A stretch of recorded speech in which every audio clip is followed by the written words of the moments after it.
Hello, dear friends. Welcome to another study of the book Courage by several spirit authors through the mediumship of Francisco Cândido Xavier.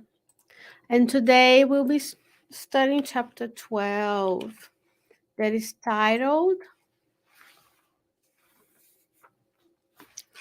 Criticism and Us by Emmanuel. So Emmanuel will be with us today, as he always is. As Leon Denis says in the book After Death, chapter 49, titled Love, when you read a message, when you read a book from an author, you're communicating with the mind of that author. So we have to be careful, right? What we feed our minds. But today we'll be spending our time with Emmanuel. So chapter 12, criticism and us. It's important to think about how much we criticize others and what do we do when others criticize us. It's an interesting point of view there, right? He will say, Emmanuel will say, quote, in the presence of tasks which are up to you to fulfill in the general interest, it is fair to respect other people's opinion in the field of criticism. However, it is important to bear in mind that the service on goodness should not be stopped or delayed just because they think otherwise. How many times we want to do something, we share with someone, we ask for their opinion on what exactly, sometimes we ask people for just run by you. People have more experience than we have. They have done similar things. We are trying to avoid fascination, right? Is second step in obsession, to think of grandiose, that we only know what we know, nobody else do, and our ideas are the only good ones.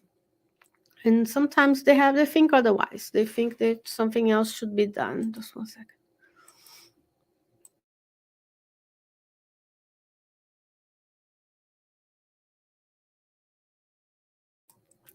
Everything looks fine. Okay, looks like it's working. Testing. All right, I apologize, friends. I'll make sure it's working. So they might think otherwise. And Emmanuel was telling us it's important to bear in mind that the service on goodness should not be stopped or delayed because they think otherwise. So you keep going. If the work you're doing or the service you're providing is on good, we keep going.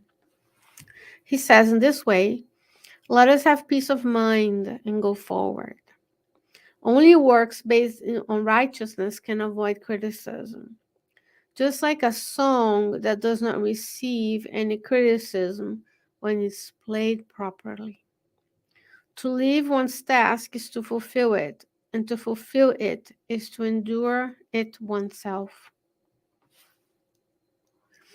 Critical people, adversaries, acquaintances, and friends can effectively help, and they always do so, showing us through their opinion our weak points and unexpected aspects of our responsibilities in our pathway. However, it is important to remember that they are attached to other kinds of commitments. Therefore, tasks that belong to us are attached to us. They emerge in our pathway as joys, affliction, support, and life.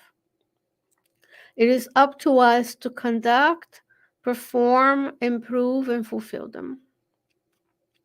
Many people wish we were like this, that we behaved in that way, that we should conduct ourselves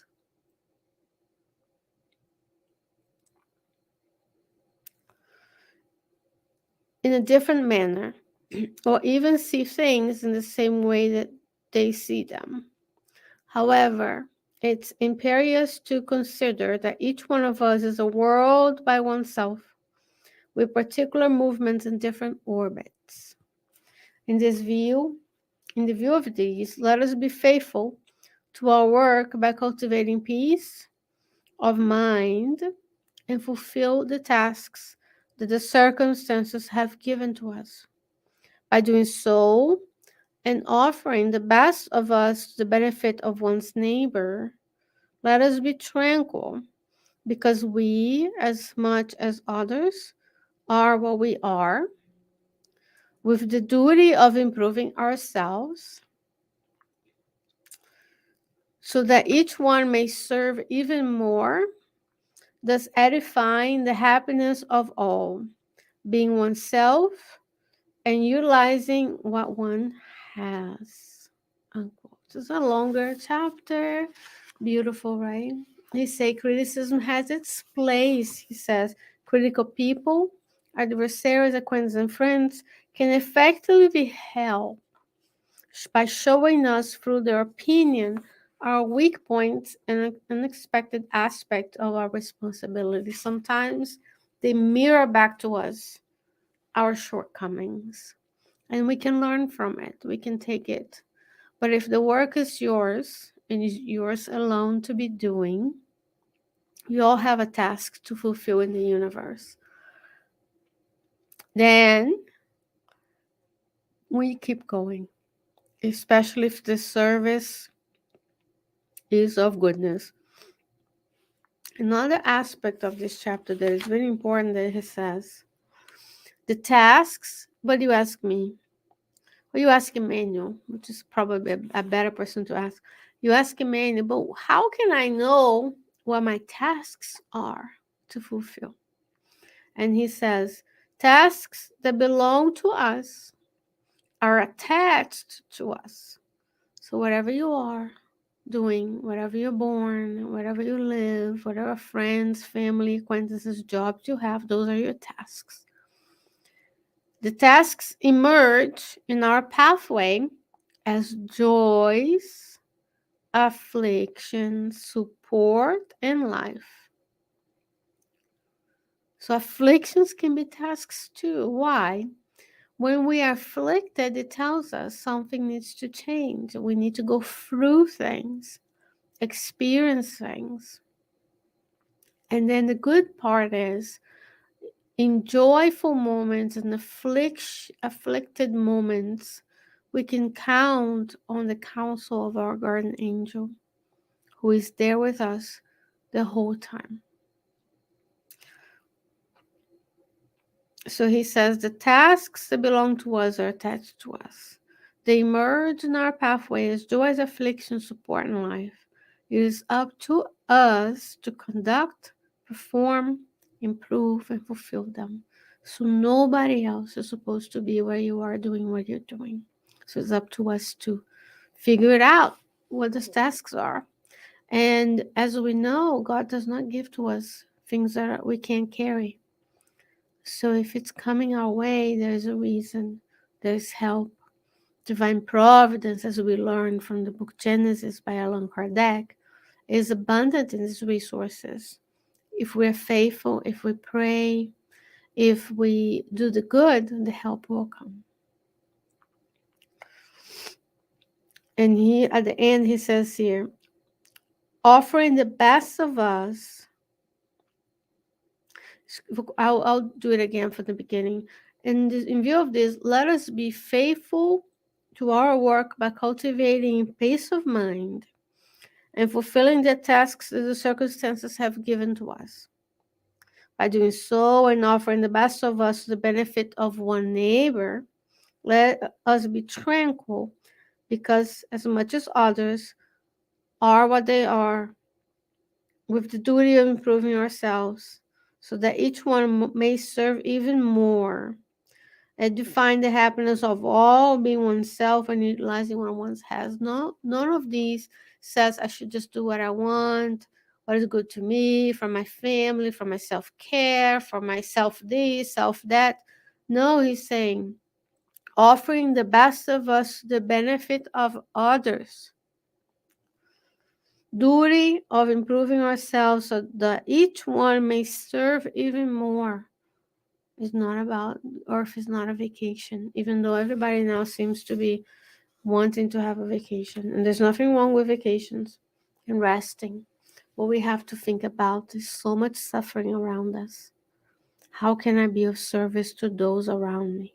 And it starts by finding contents like this, creating contents like Kardec Radio and Your Spirited Society, my Spirit Society here in Richmond, Virginia, sharing so others can partake in this beautiful news.